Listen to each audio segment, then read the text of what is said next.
Hello, everyone, and welcome to the Mindscape podcast. I'm your host, Sean Carroll. And in the course of doing many podcasts, interesting phenomena arise when I look at what the comments are and from various sources, whether it's email or Twitter or comments on the webpage or on YouTube or Reddit.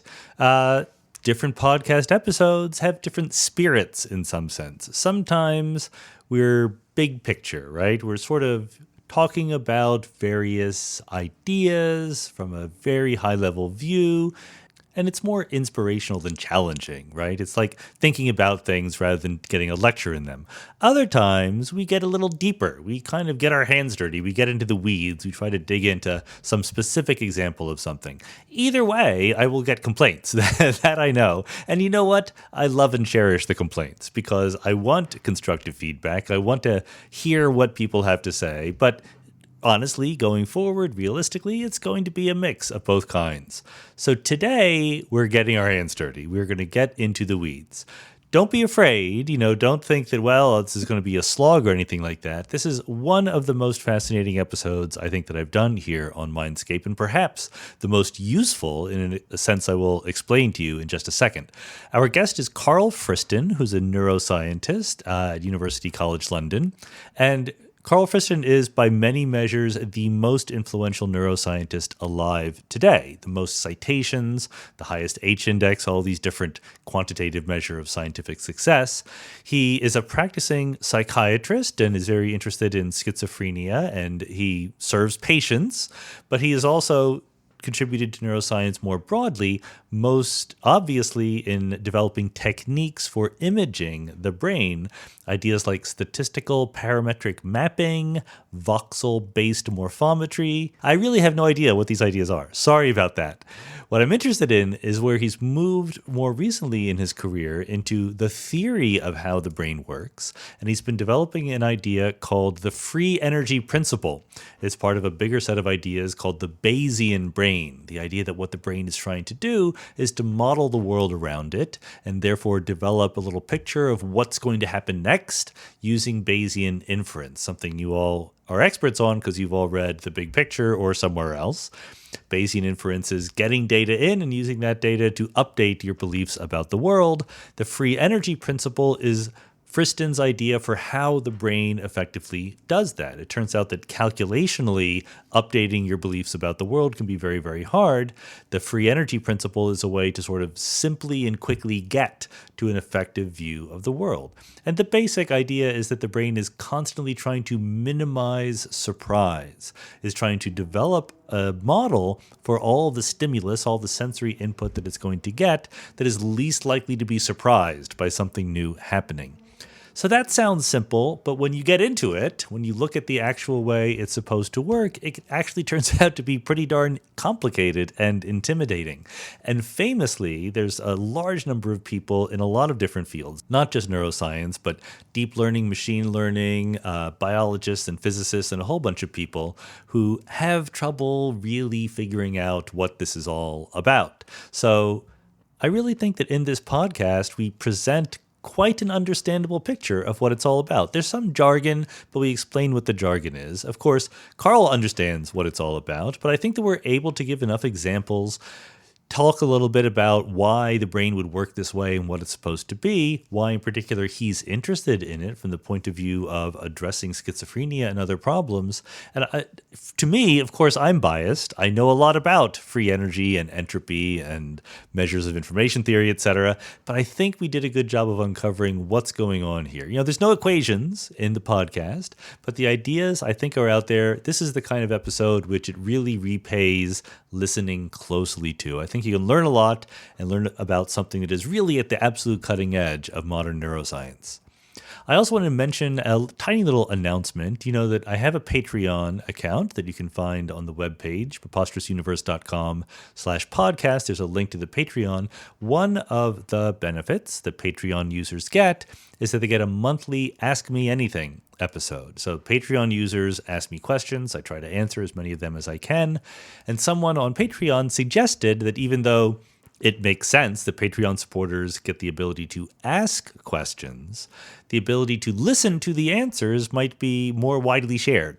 So I'm working out a way to do that. Every month there's like a 2 or 3 hour episode that I put on Patreon, and right now it is only for Patreon listeners. But going forward, I'm going to try to figure out how to make those answers available to anyone. Right now, the only way to do it is going to be to go to the Patreon page every month when they appear. But hopefully I'll figure out a way to put them into the regular podcast feed. The trick is that it costs me a lot of money to put 2 or 3 hours worth of gigabytes of data onto the podcast feed because my host is really expensive. It gets paid for by the ads. It's not clear whether we can get ads to pay for the AMA or not. Let me know, especially on the comments in the blog post associated with this particular episode, whether or not this is a good idea at all, whether people would be interested. Would it make sense just to include like 1 hour's worth of answers? Then you can go to the Patreon page to get the rest, et cetera, et cetera. But I think it's a different kind of thing. It's not going to replace regular Mindscape episodes, but it might be a different way to get some ideas out there and talk about them. And with that, let's go.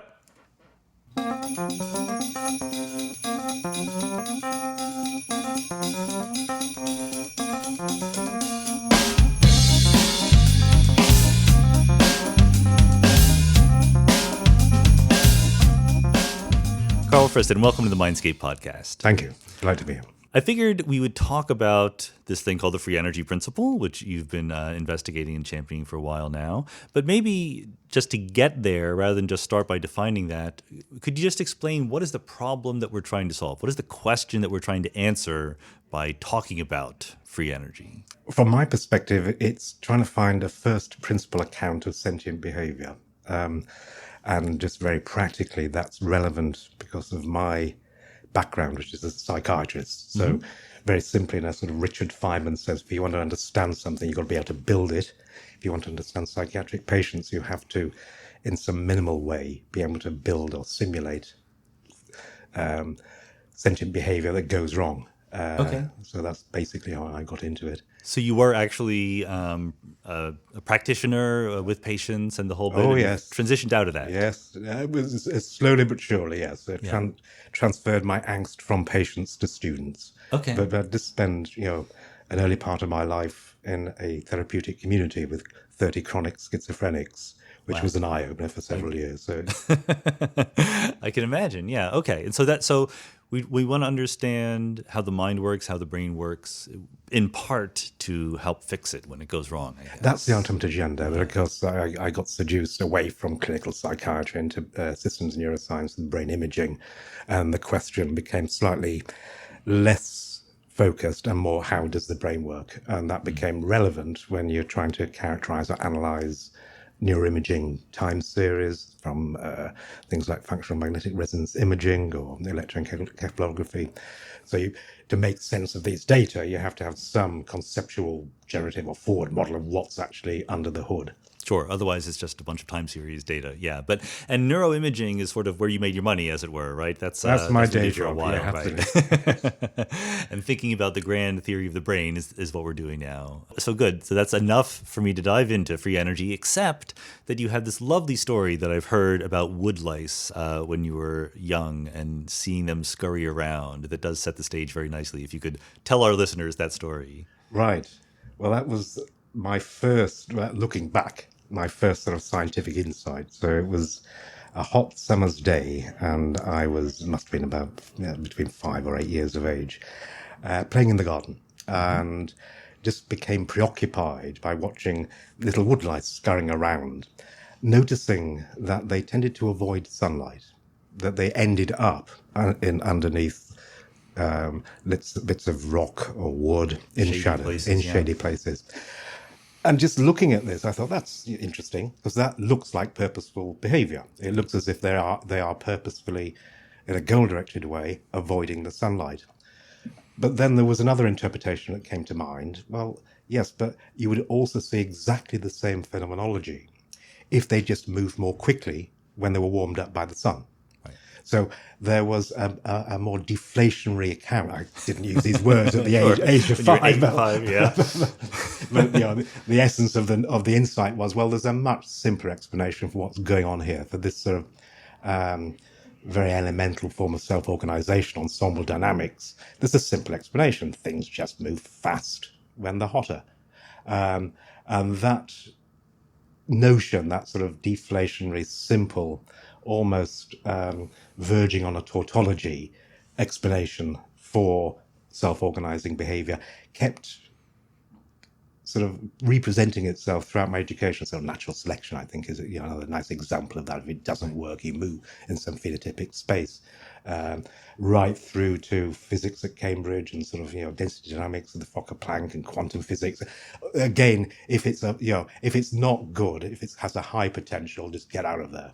Were you a physics undergraduate? Is that what you studied? Natural sciences, yeah. So half psychology and half physics, so quantum physics and I had no idea. So the audience don't, I don't seek out people who are physics undergraduates, but I find them in all sorts of fields. To them, apparently, yes. But in a deflation way, just because you move away from people who aren't physicists. That's right, exactly. So, but I love that kind of story because it's an example of what I talk about a lot in the big picture. This emergence of purportedly purportedly purposeful, teleological, goal-directed behavior out of things just obeying the laws of physics one way or the other, right? Absolutely.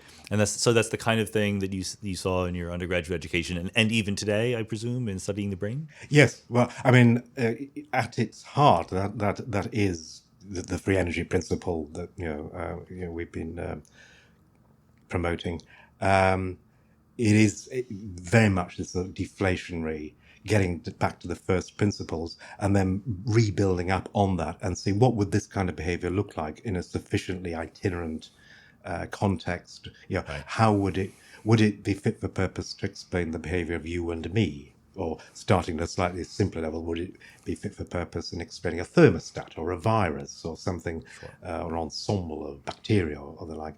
So it's a question of how far can you get from first principles as a principled account of sentient behavior. So we get back to the human brain.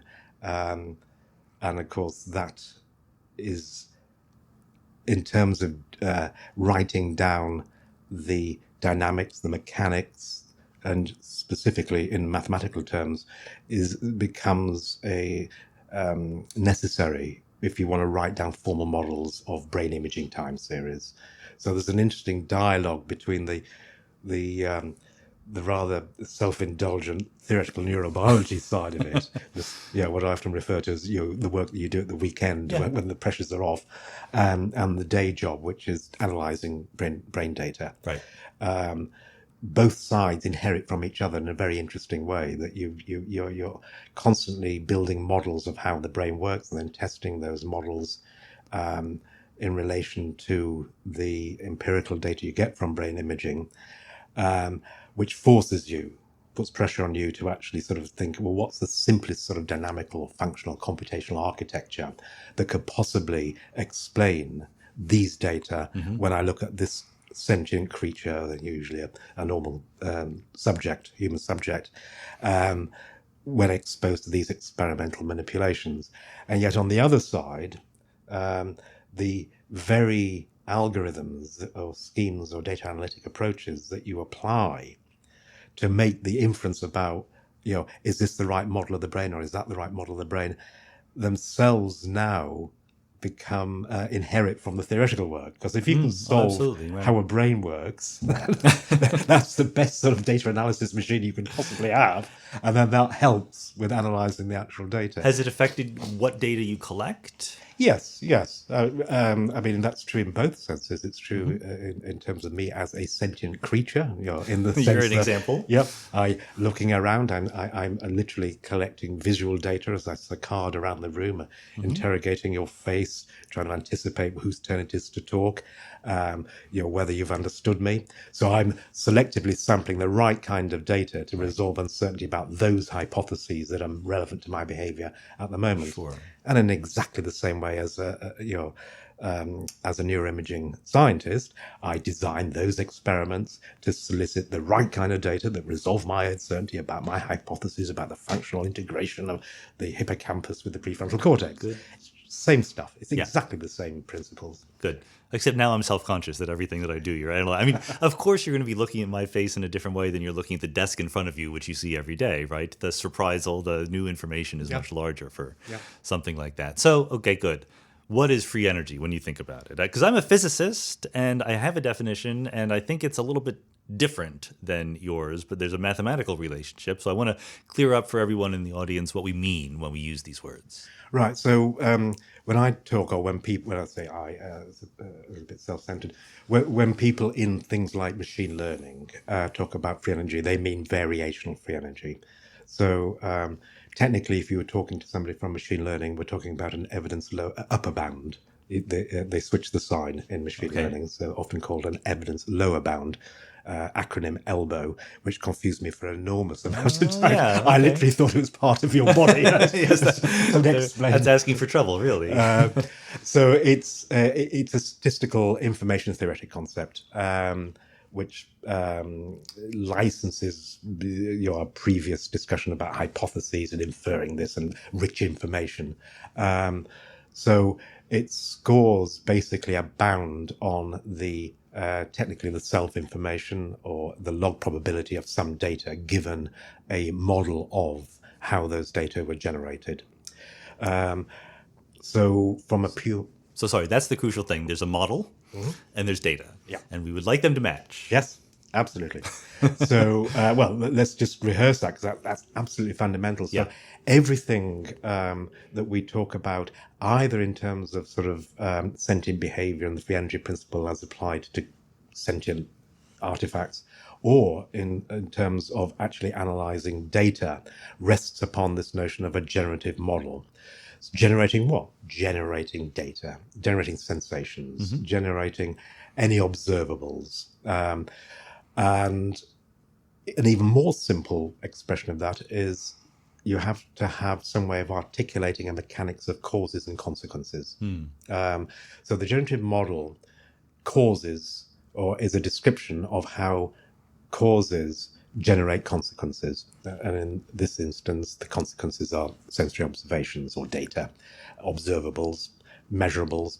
The causes are the sort of the latent variables, features, structures, whatever you want to call them, that are responsible for generating those things. So central to the free energy as a scalar functional is a generative model. So it's only defined in relation to a generative model. So that tells you immediately the free energy, the variational free energy is a function of a function. And the function that it is a function of is a probability distribution or a belief.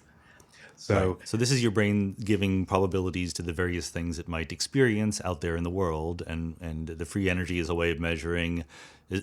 I'll just say relating that prediction for what you see to what you actually see, and then sort of what measure is it? What does it characterize really? well, exactly as you defined it, it's a measure of the surprise that you would have. And I'm using surprise in a sort of, well, I actually used it in a folklore sense, folk psychology sense there, but literally the surprise or the self-information. Yeah, there is a technical version of it, which is in this case pretty close to the folk version. Yes, indeed, absolutely. So it's the surprise that you would associate with a bunch of data, given a belief or a model about how those data were generated. So technically, it's also called the marginal likelihood, or the logarithm, the negative logarithm of the marginal likelihood.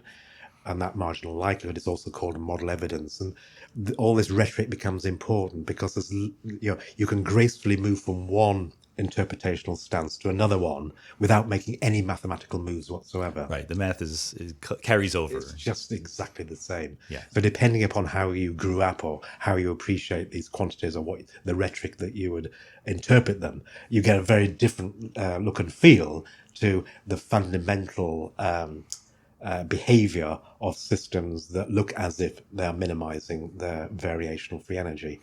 So if this surprise is interpreted from the point of view of a statistician, so the brain as a statistical organ, a little scientist inside your head, then if it is in the game of minimizing its variation-free energy, it's evidence-bound. That makes it appear as if it is maximizing model evidence. What does that mean? Well, it will look as if it's gathering information in the service of seeking evidence for its own existence. And this translates nicely into a philosophical concept, self-evidencing. So another way of looking at this purely mathematical sort of behavior is in terms of self-evidencing. So you have lovely little phrases like, people going around gathering evidence for their own existence. It's, which is, mathematically a truism. Yeah. So that's certainly one. Or you can look at it the other way around. We're trying to minimize surprise. So what would that look like if you were you've been taught to think about things in terms of information theory and uncertainty? Well, mathematically, expected surprise, expected self-information is entropy. Entropy is one way of describing uncertainty. So what does that mean? It means that you look as if this creature or this artifact or this system is gathering information in the service of resolving uncertainty. Uncertainty in relation to its model of how they think the world works, and in particular how it is situated within that world and sampling from that world. So that brings us back to your phrase earlier on about looking around, not looking at my desk because there's no rich information there, but Not going to be surprised. Hopefully. I should, just to reassure you, I haven't got my glasses on, so I can't see very much. Doesn't look very surprising to me. So what is another way in information theory of articulating the notion of rich information? It's just minimizing uncertainty. It's maximizing the relative entropy as scored by the technically the KL divergence that is part of an expected free energy. But put more simply, it just means that minimizing free energy or making moves that will minimize free energy in the future simply means maximizing information gain or optimizing some divergence measure, literally making your mind up in the sense of moving a belief, moving a probability distribution from one prior belief to a posterior belief. And the more information that you can have at hand, you will assimilate, and the KL divergence will, in this instance, be greater. And that's a very important part of when you actually write down the imperatives for action, that becomes a very, very important part. And this kind of makes intuitive sense, right? That our brain would like to carry around with it a model of the world such that it typically looks around and says, yes, that's more or less what I would have expected. Absolutely, right? Yeah. And so the free energy is the difference between what it's sort of expecting and what it's seeing. So it wants to minimize that. Absolutely. And it's completely information theoretic, which I need to say out loud because, of course, the word energy appears in it. And as a physicist, we have a notion of free energy that it's a kind of energy you can use to do useful work. Yes, and in fact, in a thermodynamic system, when you maximize entropy, you're minimizing free energy and vice versa. Like if you have a box of gas that in equilibrium, it has no free energy, lots of entropy. If it's all bundled up on one side, it's the opposite. But you're looking at a context in which the brain is both minimizing a kind of entropy and minimizing a kind of free energy. That's a great paradox. Now, I shall try to unpack it. Yes, but we are right in the depths of the it's the weeds. The mechanics. Okay, that's okay. So I apologize in advance. So let's just back up and it'll pay off later. We'll bring it down to earth. Don't worry. Okay. So let's just start from you've gone to university. You've learned that free energy is that amount of energy that is available to do work, and that there's not locked into the entropy. So that the total entropy is the expected energy minus the entropy. So what that would suggest in terms, so the first thing to acknowledge is that the form of the variational free energy is formally identical to a sort of a Gibbs or thermodynamic. It's the same equation. The same equation. The only move you make is you drop Boltzmann's constant from the Shannon entropy. That's all you do. We said it equaled 1 anyway, so it doesn't make any difference even there. There's no difference between us. We are speaking the same language. And on that view, what does that mean? Well, that means if you now write down the energy as a potential, a potential energy, and I'm thinking now from the point of view of a statistician, for example, what's the potential energy that gets into the variational free energy? Well, it's effectively the accuracy. So it's the negative log probability of getting these data given the parameters of my generative model, given all the variables, the quantities, the structure of my model of what could have caused those data, my hypothesis, if you like, Right. that is parameterized, and that's quite important. So the accuracy is just basically the surprise that we were talking about before. I should say the way that you described, it makes sense having a model of the world. We can make predictions and then we can test those predictions against sensory impressions. It's absolutely spot on. And indeed, there's a whole industry in both in terms of data compression in engineering, but also more recently in neuroscience, and particularly cognitive neuroscience, that is predicated on predictive coding, which is exactly that. So prediction errors are just the mismatch between what your generative model predicted and what you actually sample.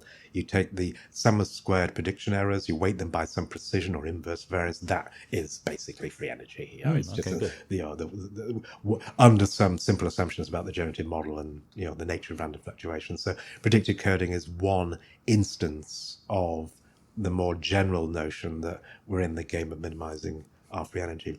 So coming back to this, the physicist's conception of free energy in systems that have attained equilibrium. What does it then mean to minimize the free energy? Well, you're trying to minimize your energy, which is maximizing your accuracy, so minimizing the surprise, averaging out your ignorance about the parameters, and then you're trying to maximize the entropy. Now that may seem paradoxical, which is why it's good or why I apologize that we're gonna have to resolve, because I've just said, if you remember, minimizing uncertainty by choosing the right moves that will get the most information, resolve the greatest uncertainty, looks as if it's trying to maximize the information gain or the relative entropy. But now I'm saying, well, minimizing free energy will require a maximization of entropy from the physicist's point of view.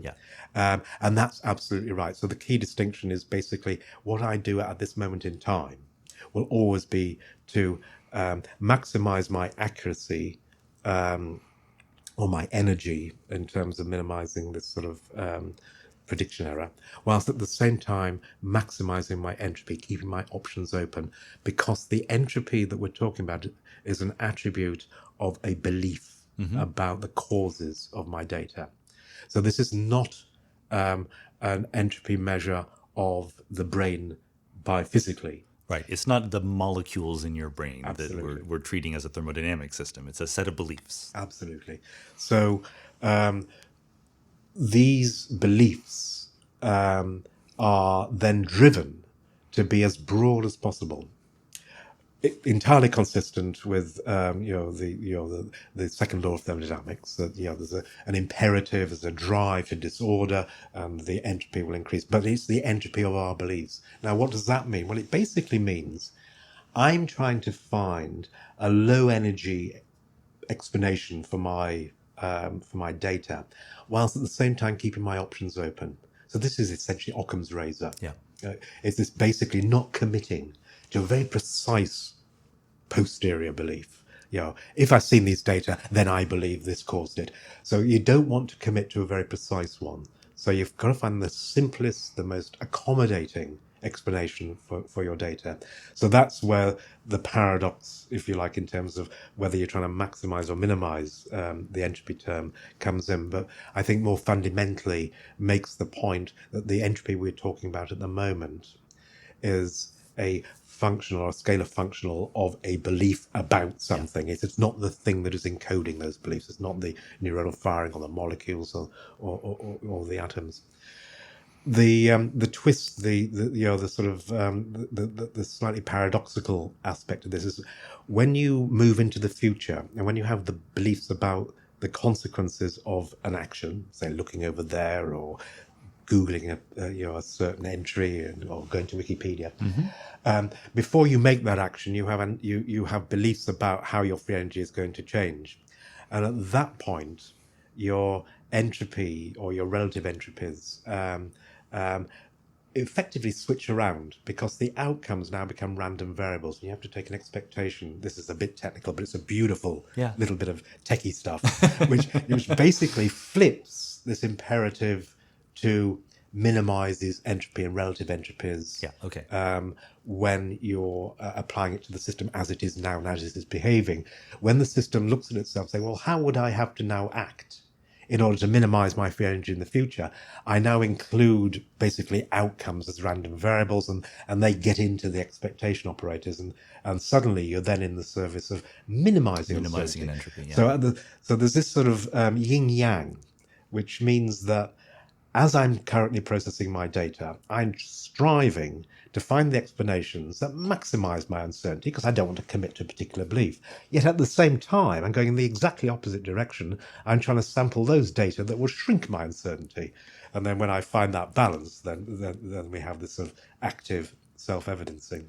Let me try to put it in my words, and you can tell me if I'm coming close here. I mean, we want to minimize the times that we're surprised. You might think, well, just predict the thing you think is most likely to be true all the time.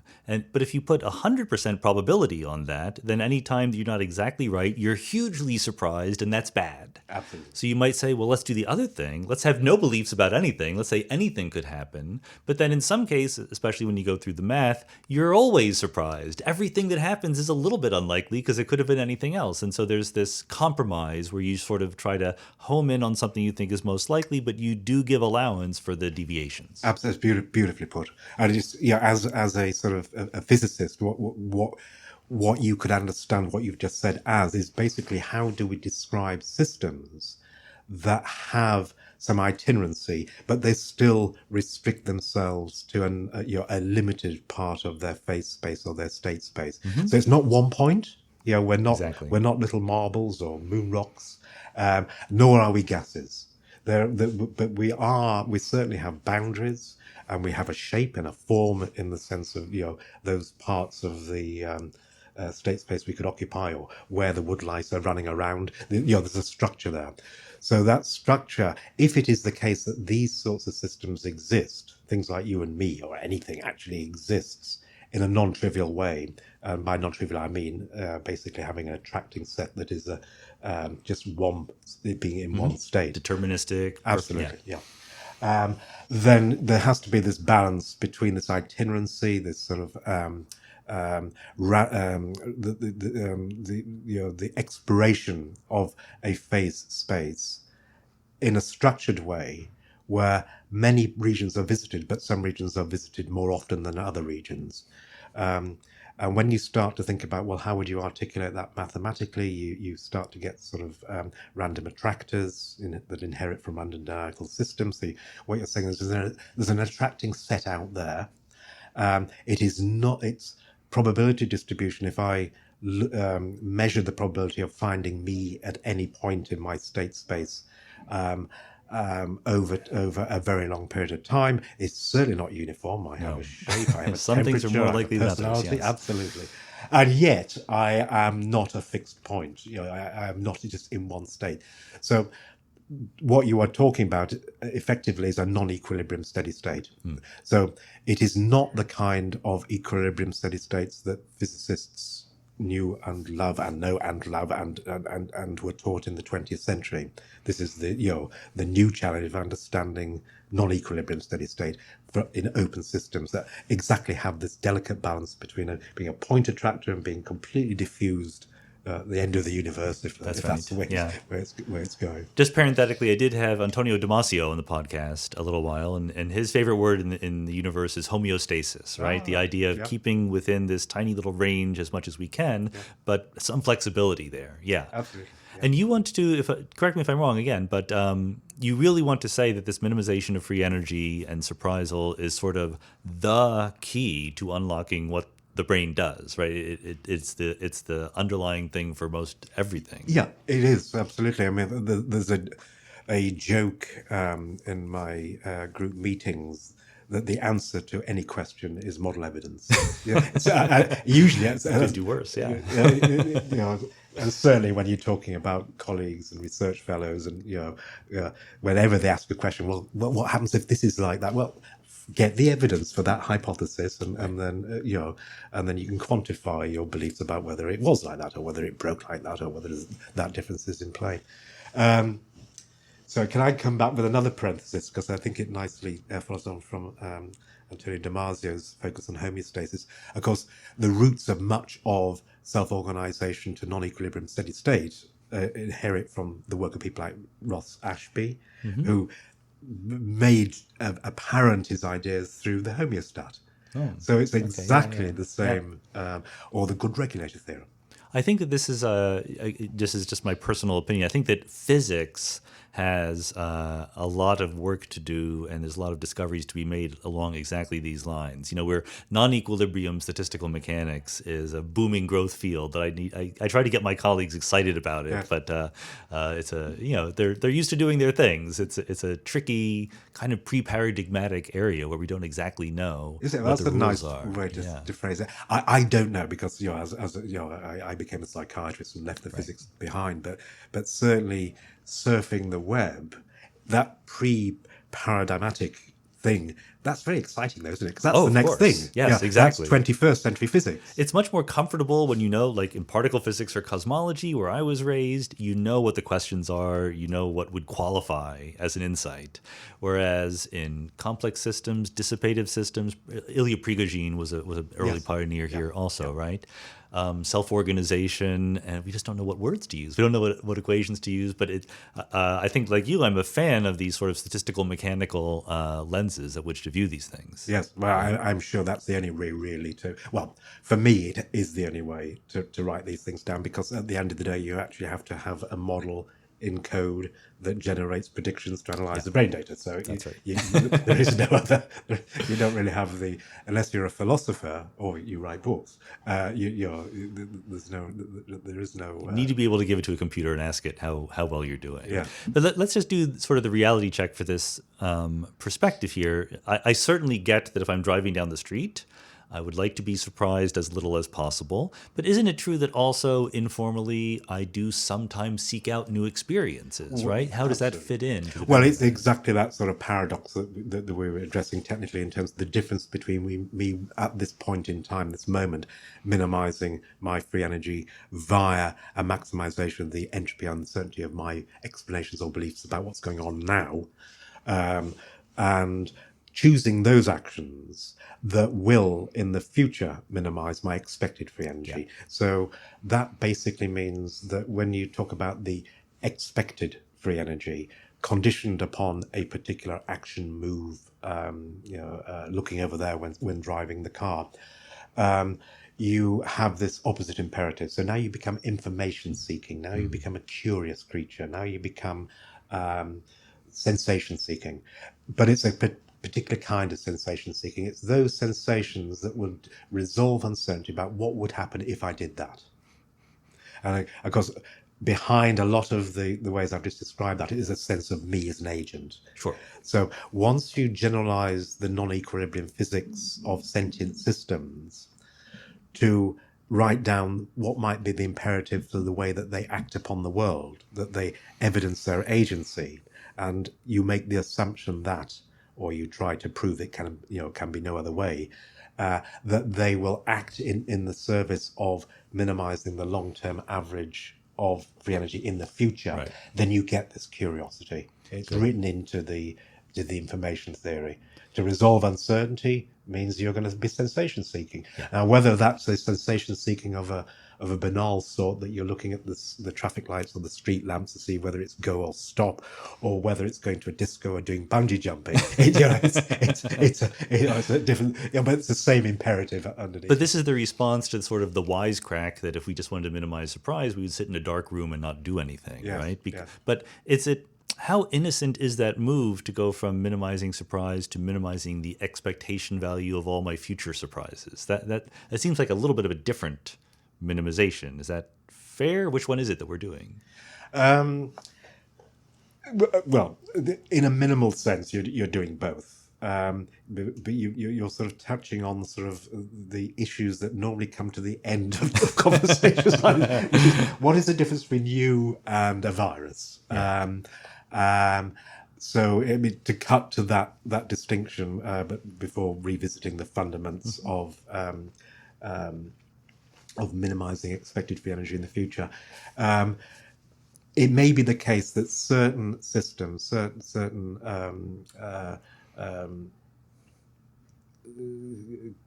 biotic systems, creatures basically, have acquired the capacity to include, install in their generative models the prior belief that they are free energy minimizing creatures.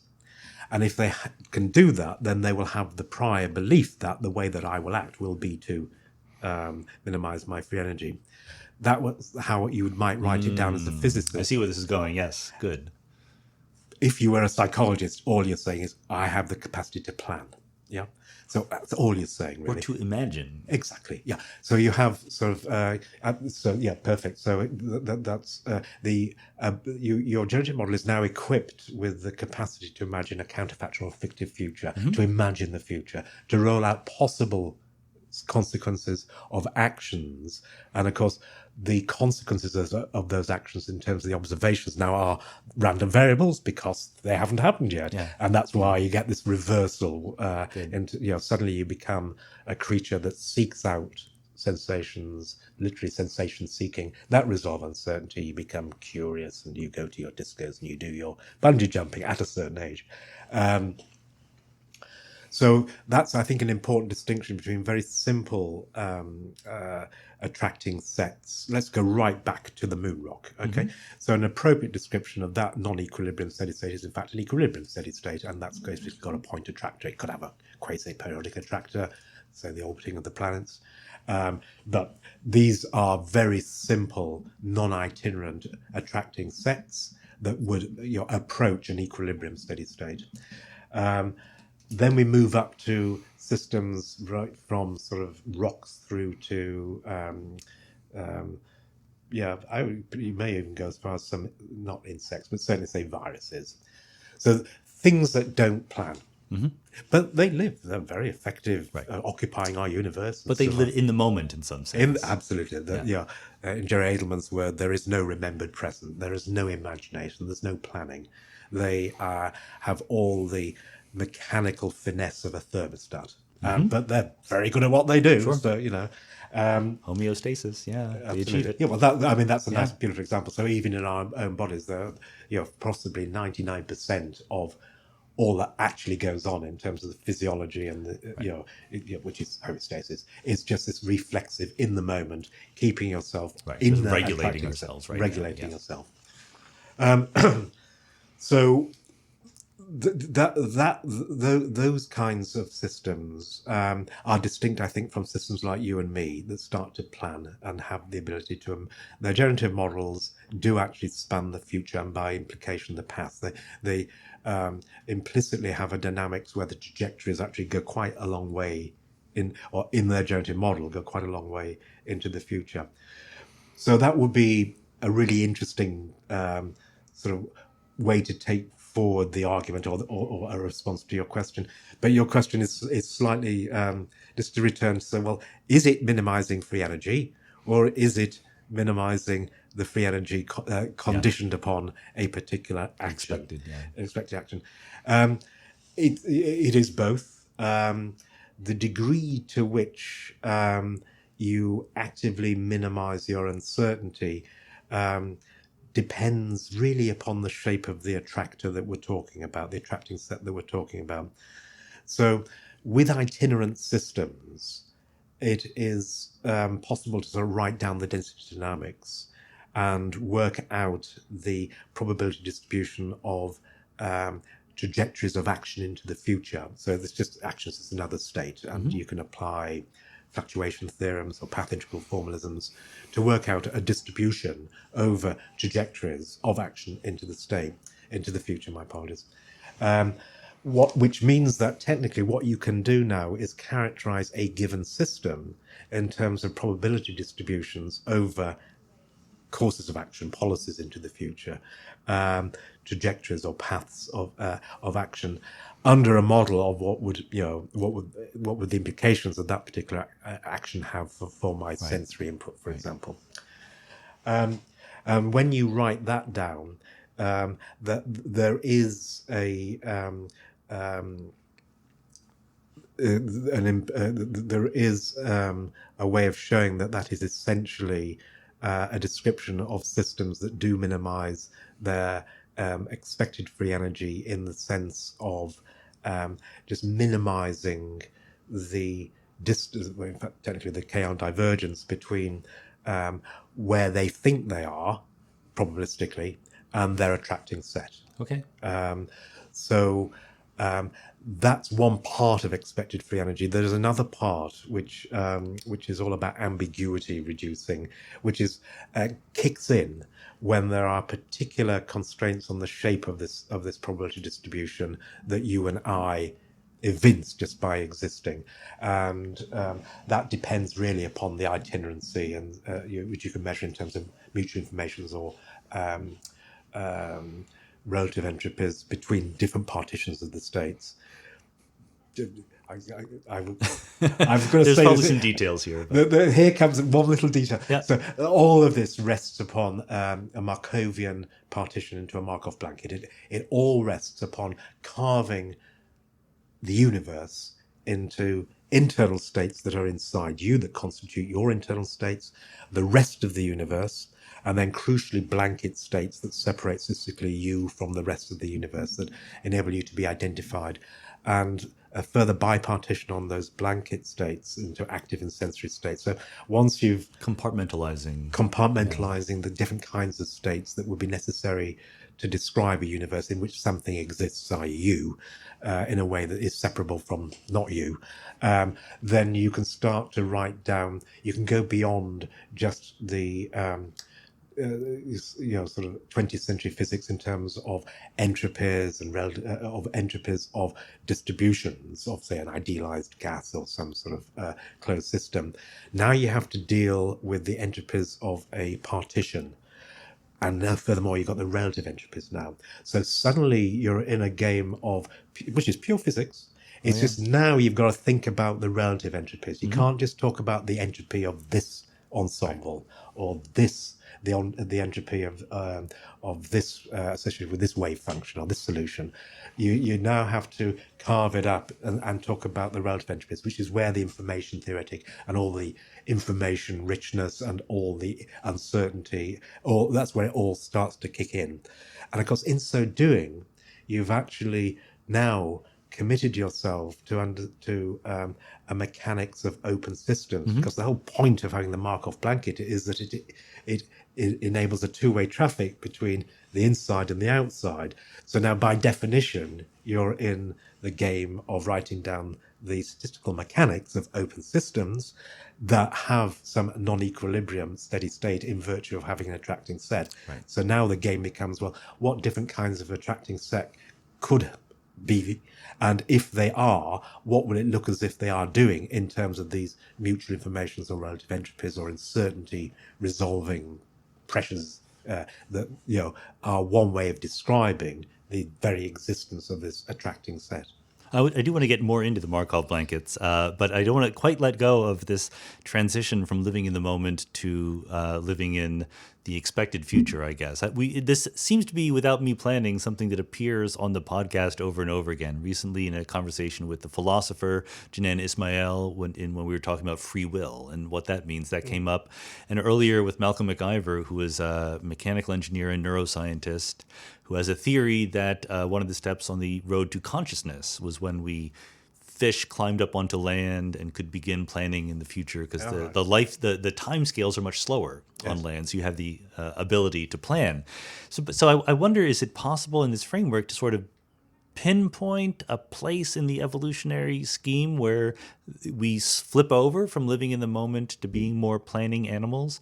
My personal theory is that it's with cats. Okay, that's a good one. Because I have two cats. My listeners are well aware, Ariel and Caliban, and I swear that one of them, Caliban, just lives in the moment. Like his needs are being met or they're not, and those are the only two states he has.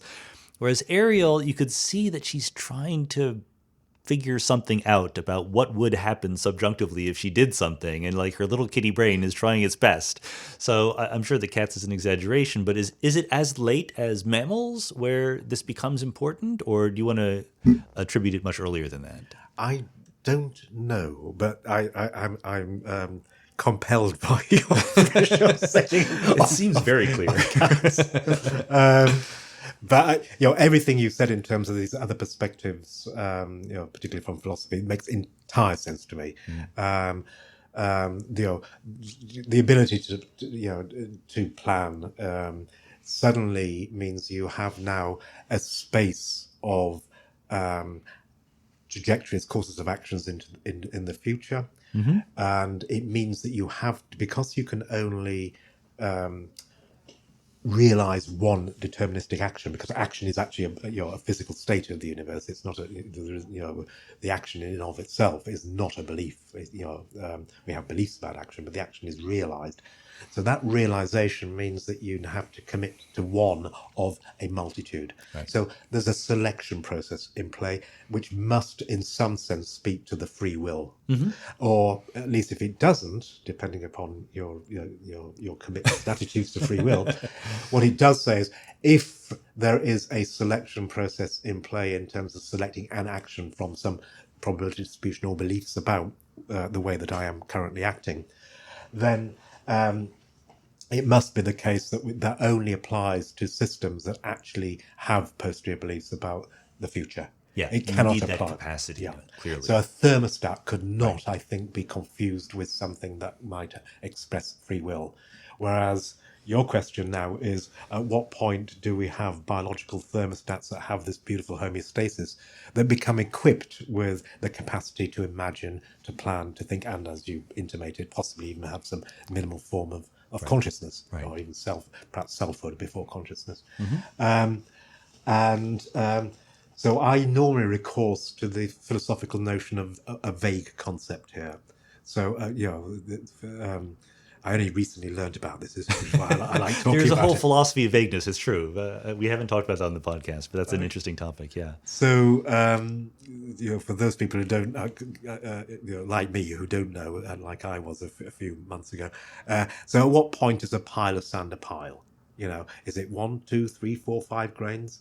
So I quite like that as a way of, without moving, getting out of the question, at what point would you put your cat threshold? Right.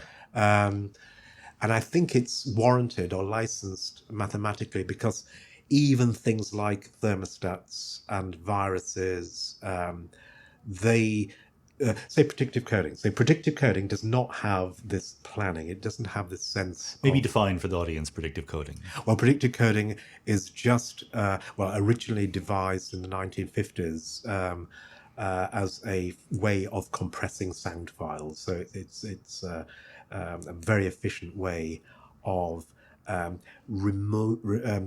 complying with Occam's principle by retaining the most information, but in the simplest coding that you can, which is another way of sort of the algorithmic compressibility. Yeah, that is in fact the free energy principle as well, but just written in terms of algorithmic complexity and minimum message lengths. It's exactly the same maths, but different sort of event spaces. So predictive coding, as currently applied to things like the brain, is just the notion that we're minimizing our prediction error. Yeah. So it doesn't talk about action. What it does talk about is how our brains might respond, how our sort of decoders might respond to some new data.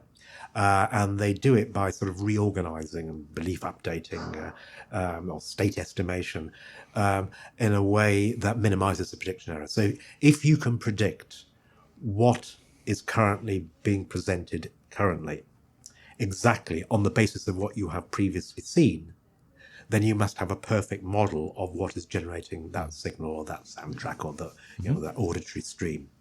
And therefore you have minimized your free energy or variational free energy, or you've maximized your evidence lower bound. In terms of the pure sensory, the sentient aspects of it. Notice that we haven't, which is the important thing, we haven't talked about what we're going to do or I how want to we talk get about that. Yes, Yeah. right. So this, the predictive coding doesn't address active inference. It doesn't, or active learning.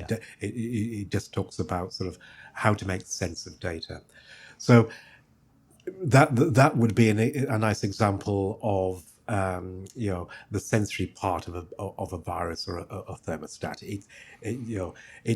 It's can be completely described as just minimizing the discrepancy. Take a thermostat, for example. Let's now put action back into the mix.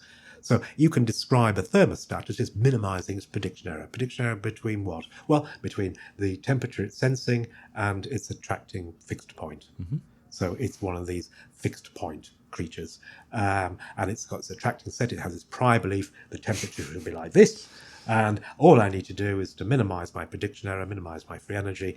And I don't know how I'm doing it, but I do seem to. I'm turning on the heater or the air conditioning, I guess. Yeah, I don't. You don't know. Doesn't know it that, but it is equipped with action that will enable it to get to its fixed point. So, in what sense is that planning?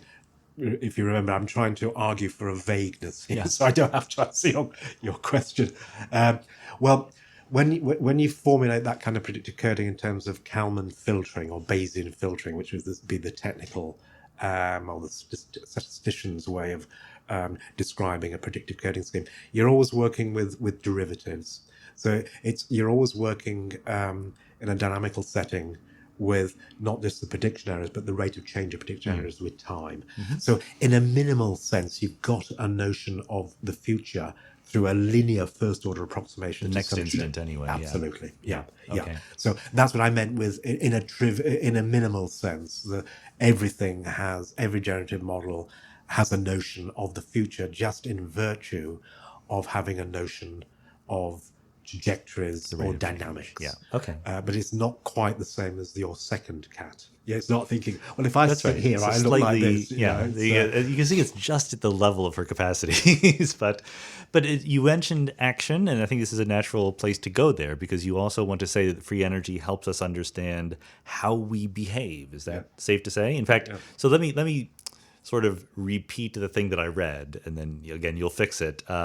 One way of thinking about what happens when I move my hand is that my brain sort of intentionally gets it wrong about where my hand is.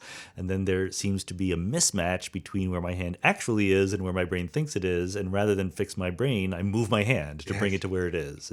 That's beautiful. Yeah. Okay. I don't need to fix anything there. In fact, we should celebrate that because what you've just described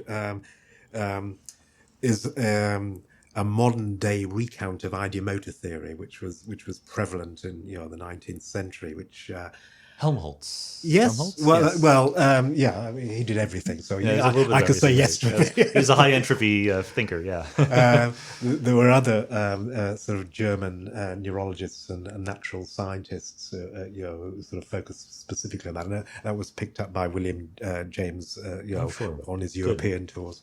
But it's exactly what you just said. It's just to move, I have to, in my mind, imagine the outcome of that movement and then just let my reflexes realize that imagined outcome, which basically was in the Victorian era posited as an explanation for stage hypnotism, that your arm is getting lighter and lighter and lighter and lighter. I see. And of course, if you believe your arm is getting lighter and lighter and lighter and lighter and is floating, then your predictions about the proprioceptive input that you would get if your hand was in fact floating can now be fulfilled at a sort of pre-awareness level simply by reflexes, and your hand will indeed just rise. So, this is as much as nearly all the free energy principle, actually, particularly its sort of incarnations when applied to things like active inference. These are very old ideas, and you can actually probably trace them back to the students of Plato, but they come through Kant and Helmholtz. Okay. Very much so. Yeah. And alongside that, that sort of perception as inference was this sort of action as inference, basically. Action as beliefs about the way I should be. Oh, yes, no, I am like that. And if, of course, you actually attend to the evidence that, in fact, your hand is not floating, then, of course, it won't move. And which sort of takes us into the interesting scenario that you must, in some sense, attenuate the evidence. Prevent yourself from getting that. Exactly. Yeah. Okay.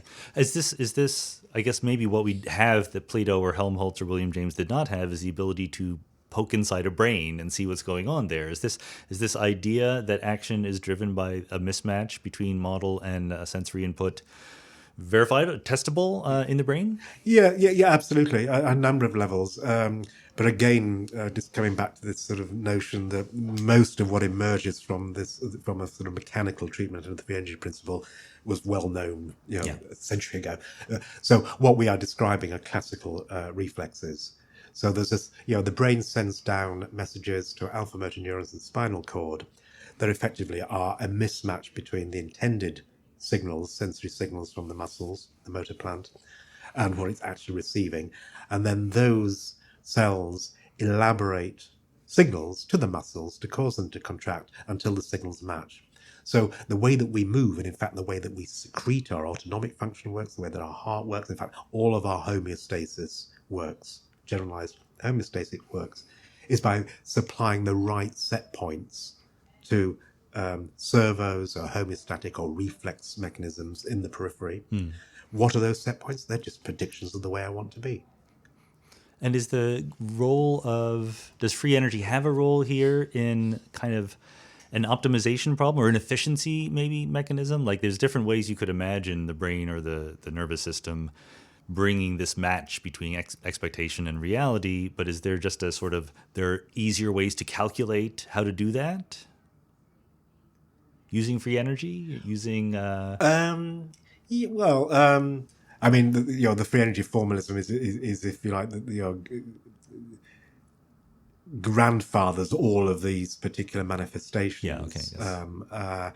Yes. I guess what you're asking is, if I wanted to now describe the biology or the wiring or the time constants, what you'd have to do is to write down the generative model. If you remember, the free energy is a functional of a belief, and the belief is defined in relation to a generative model. So if you can write down the generative model, you can then write down the differential equations of these sort of sensory and active and internal states. And internal states you can associate with neural activity. Active states can be either secretions or it could be physical movements of an arm.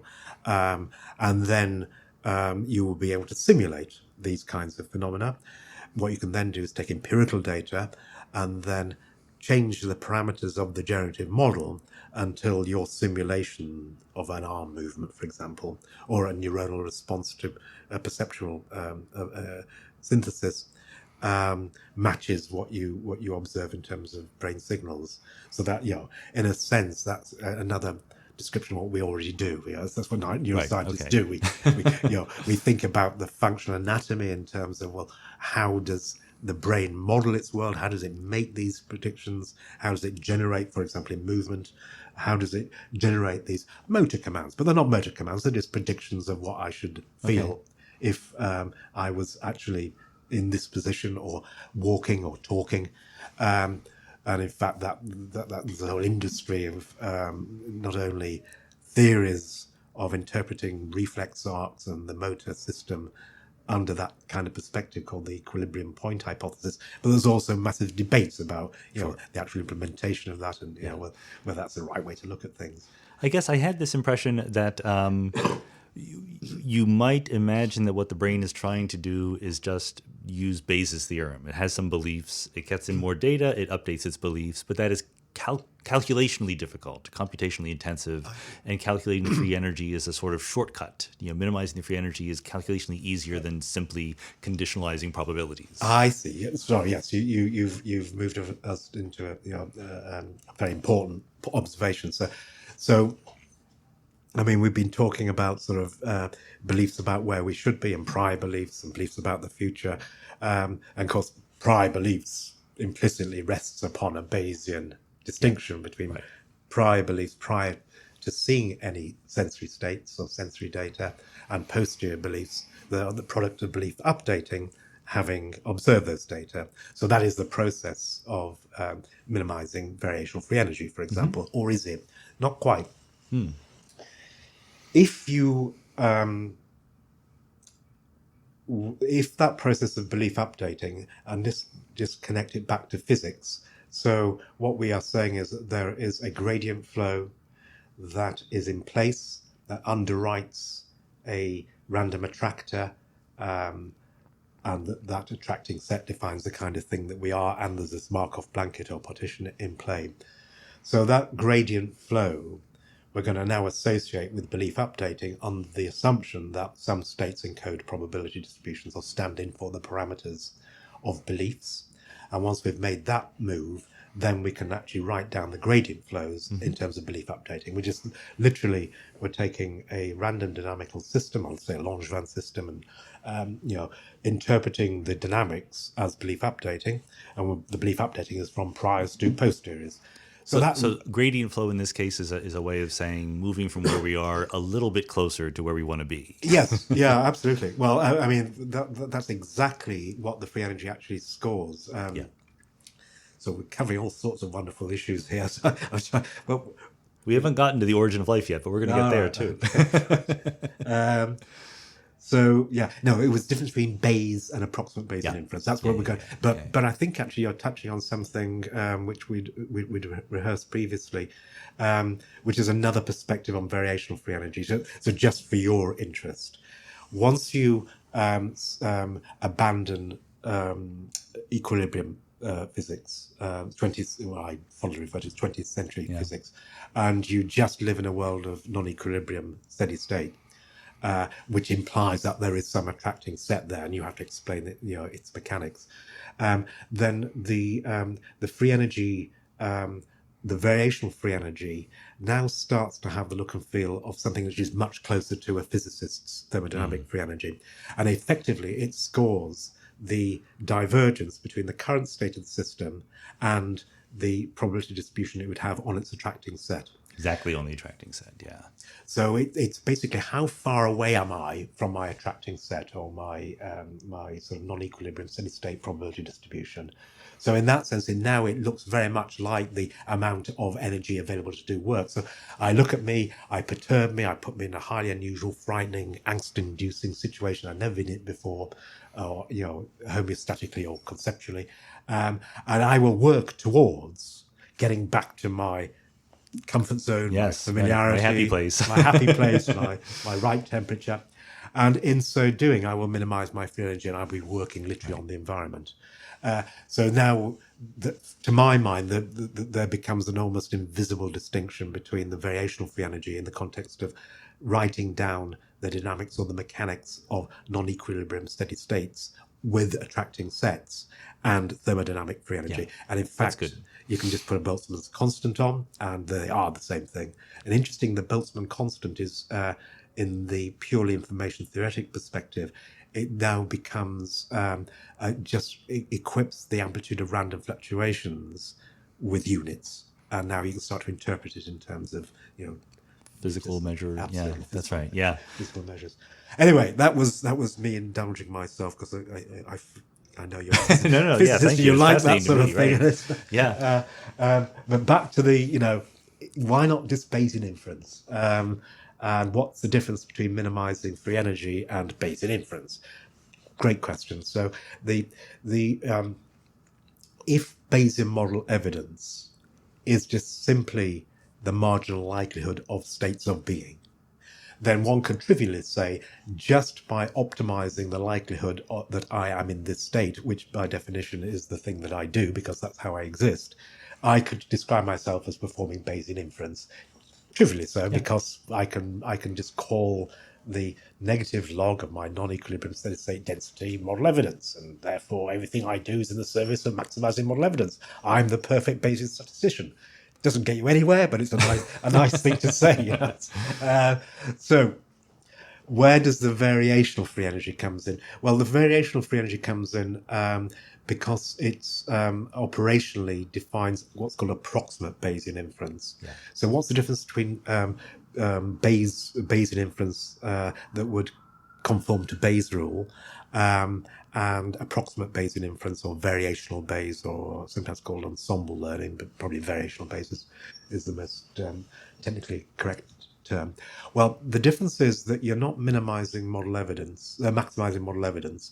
You are maximizing a lower bound on model evidence, which means that the thing that you can measure, which is this variational free energy, or the negative in machine learning, is now always in machine learning, it's always below the actual thing you want to maximize, which is your model evidence. If I just flip the side and bring us back to physics and the free energy principle, so the negative logarithm of model evidence, which is essentially our self-information, our surprisal, can always be minimized as if you were a perfect Bayesian statistician, by minimizing something that's always provably larger than that. Yeah.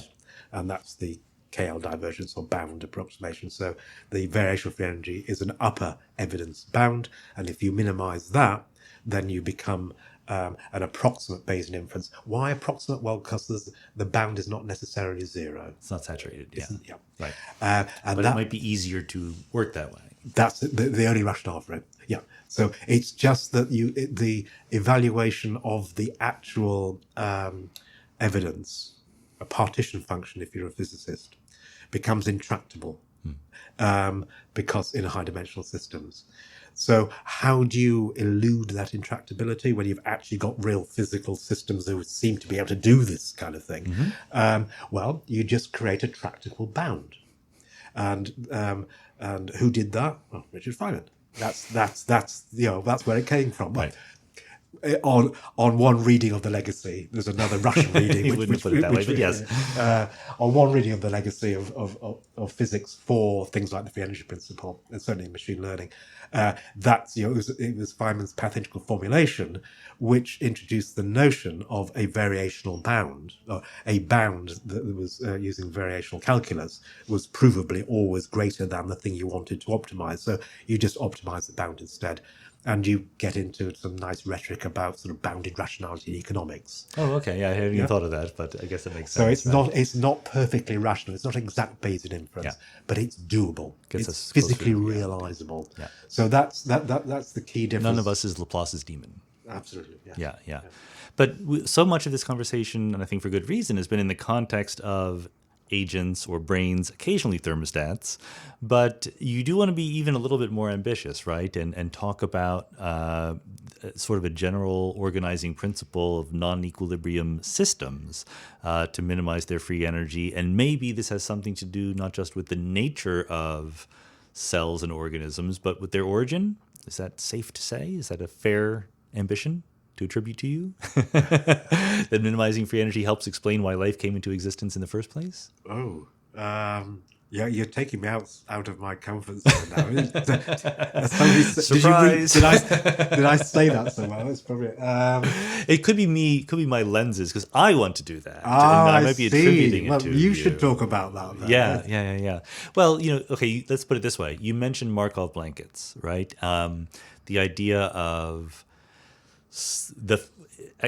in fact, we have a bunch of systems in the universe that have a pretty clear boundary between themselves and the rest of the world, right? And this boundary mediates their interactions with the world.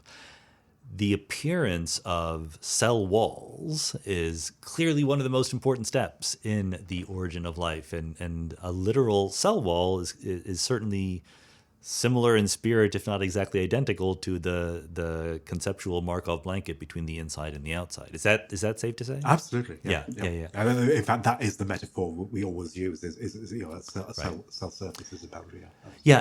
But somehow life as we know it, you could imagine that if life were just defined as some complex thing that had a big chemical reaction and it evolved, it wouldn't need to have cell walls. It wouldn't need to be in a compartment, and yet it is, as a matter of fact. And I'm wondering if somehow being compartmentalized like that affords a special set of powers to certain chemical reactions to then go and adapt in a crazy world. Yes. I'm sure that's right. I'm not sure about. I'm wondering whether there's a slightly more deflationary way of Very expressing that. likely, yeah. In order to exist and to have measurable characteristics in the sense of ergodicity, you'd have to have a Markov blanket. So, from a sort of weak anthropomorphic principle point of view, then it could have been no other way. Well, does a hurricane have a Markov blanket? Interesting point. I've been asked as Gaia.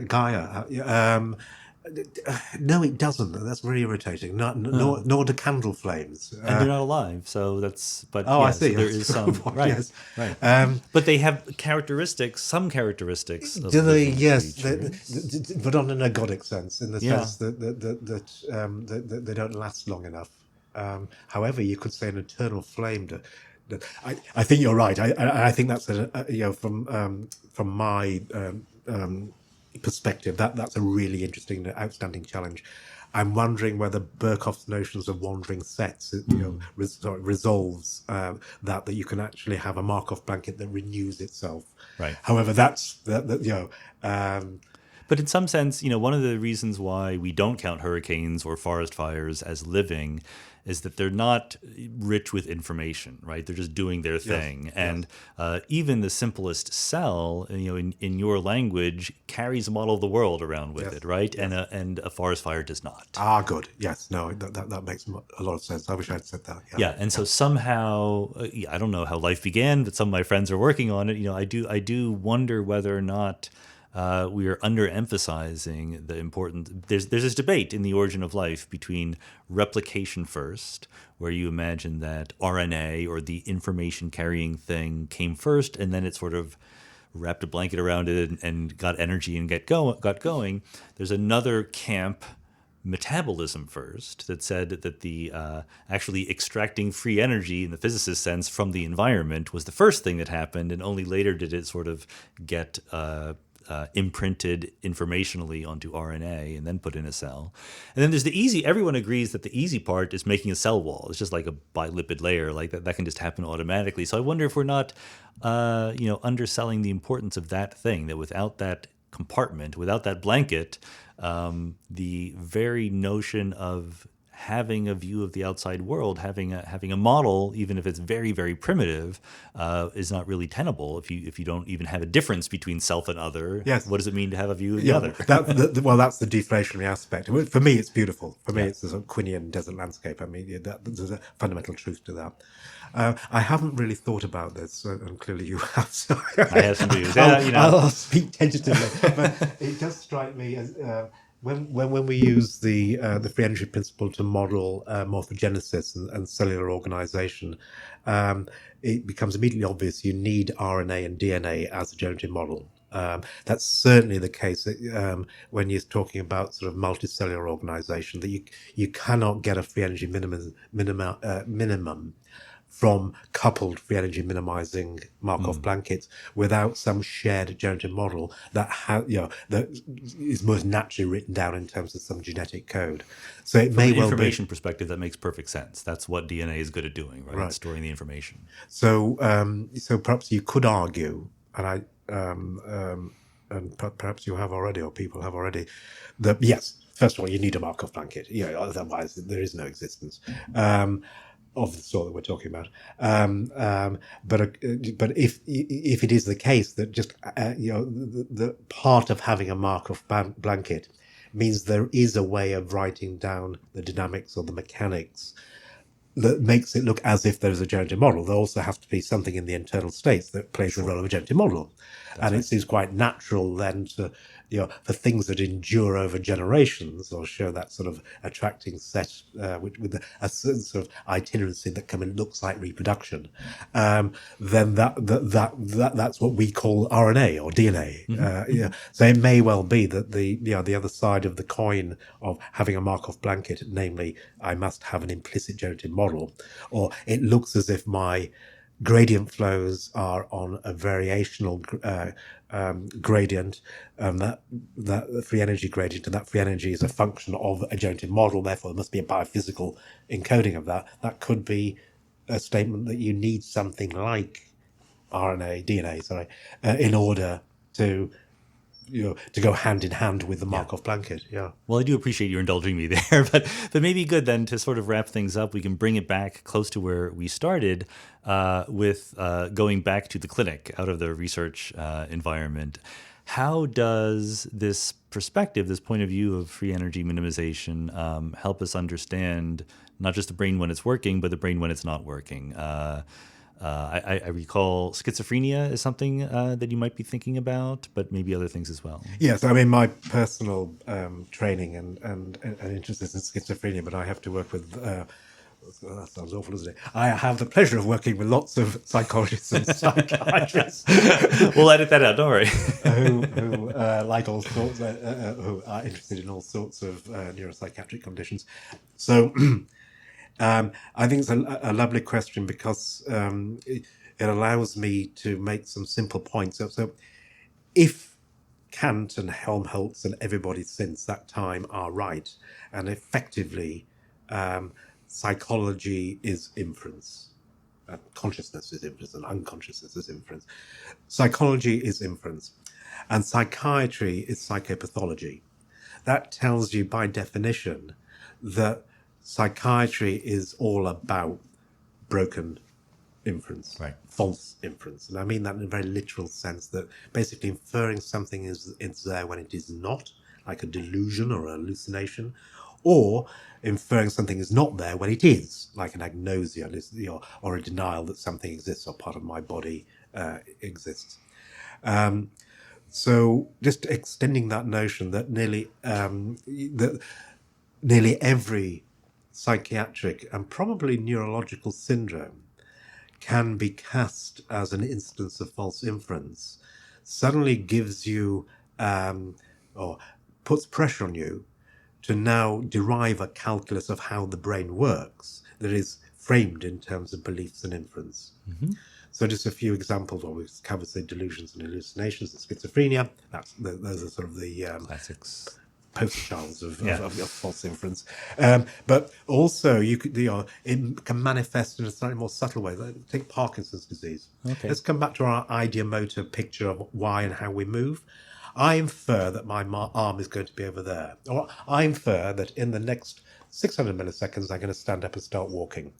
Now, if I make a false inference because I fail to attenuate the evidence that I am not moving, I will never realize that prior belief. I will never form an intention to move. Once I'm moving, I'm fine. Mm. But if I'm not moving, I cannot deny the sensory evidence that I'm stuck, immobile. And of course, that's a classic description of Parkinson's disease. Yeah. And actually, if you drill down on the things that the belief updating at the neural level, it actually implicates directly the neurotransmitters and chemicals that are implicated in Parkinson's disease. So if we just generalize this notion of false inference, when inference really underwrites your free-willed selection of what to do next in terms of predictions about what's going to, how you're going to feel yourself move and talk and think and feel, including your gut feelings, then you've got a way now of writing down a mechanics of psychiatry. So in a way that all other normative schemes do not, because it's actually articulated in terms of probability distributions, because if you remember, it's all about functional, it's all about things like entropies and beliefs and relative entropies and uncertainties, beliefs about something, then you've now got a calculus which is fit for purpose to understand false inference, hallucinations and perceptions, and the physics that gives rise to those, the physics that underwrites the belief updating that leads to this false inference. So in the past 10 years, that's hit me time and time again, why it is so useful, and if not essential, to understand sentience in its sort of philosophical sense, and the failures of sentience that we have in psychiatry. To understand those on a formal footing, calls for something like the free energy principle. And has it led to any specific tactics for therapeutic interventions? Well, one might hope soon. So it's certainly led to And I may be misinterpreting this through the way that the things that I'm asked to review. So I only speak to people who commit to, or subscribe to the free energy principle. So I don't see alternative. But certainly from what I see in terms of being asked to contribute to special issues, and what I see in terms of being asked to review for the specialist psychiatric literature, there has been a sort of slight paradigm shift in the past 5 years. It also centers on something called precision. We mentioned that very, very briefly before when we were talking about the predictive coding implementation of variation or approximate Bayesian inference via minimizing variation-free energy. So I talked about the precision-weighted prediction errors. So what that basically means is that you can have a mismatch between what you predicted and what you sensed. Does it really matter? Right. If it's in the dark, if I get a mismatch between, if I thought I was seeing a visual angel and what I actually get is darkness, does that really matter? Because there's no precise visual information around. So I actually now have to see the darkness by inferring the precision, the signal to noise ratio, effectively. The error bars in some sense. Exactly. Yeah. It is exactly the error bars. Interestingly, of course, that's 99% of the challenge for statistical analysis. It's not measuring the group mean; it's measuring your uncertainty about it. But that's interesting. People like Jakob Howie, you've sort of emphasised this, the importance of what we've just said for psychiatry. Getting the error bars right is at the heart of good inference. If you break the capacity to get your error bars spot on, you're going to get all sorts of false type 1 and type 2 errors, false inferences, inferring things are there when they're not, and they're not there when they are. So that's where the precision comes in. It's literally the sort of the more precise, the tighter the error bars. The less precise, the more dispersed or uncertain you are about something, or in particular the precision of the sensory evidence at hand, for example, or the precision of my beliefs. How the confidence with which I hold my prior beliefs that are being used to explain these data that may themselves may or may not be precise. So, but you have to estimate this precision. So it looks as if, and this is the mini paradigm shift I was talking about, it looks as if in psychiatry, nearly all the phenomenology and the psychopathology, and possibly a lot of the neurochemistry and psychopharmacology, can be explained by failure to encode the precision, the error bars. And that makes a lot of sense because nearly every treatment, or certainly every pharmacological treatment in psychiatry, targets those neurotransmitters that have a modulatory effect. So they don't in themselves encode shifts in the beliefs or expectations or averages. They encode changes in the sensitivity to sensory input, for example. So it looks as though those are exactly, from the point of view of predictive coding, exactly the biophysical mechanisms that would encode your beliefs about the precision. So what does that tell you? Well, it tells you, first of all, where you should target your therapy. It's likely to be in broken standard error estimators in the brain. So where are they? And then once you know about the neurochemistry and the functional anatomy and the projection systems and the domains of beliefs that are broken. If you've got anorexia nervosa, it's beliefs about your body. If you've got visual hallucinations, it might be a sort of a Lewy body disease, an organic psychosyndrome. But the same underlying mechanisms should be in play just with different neurotransmitters and different, possibly neurodegenerative processes.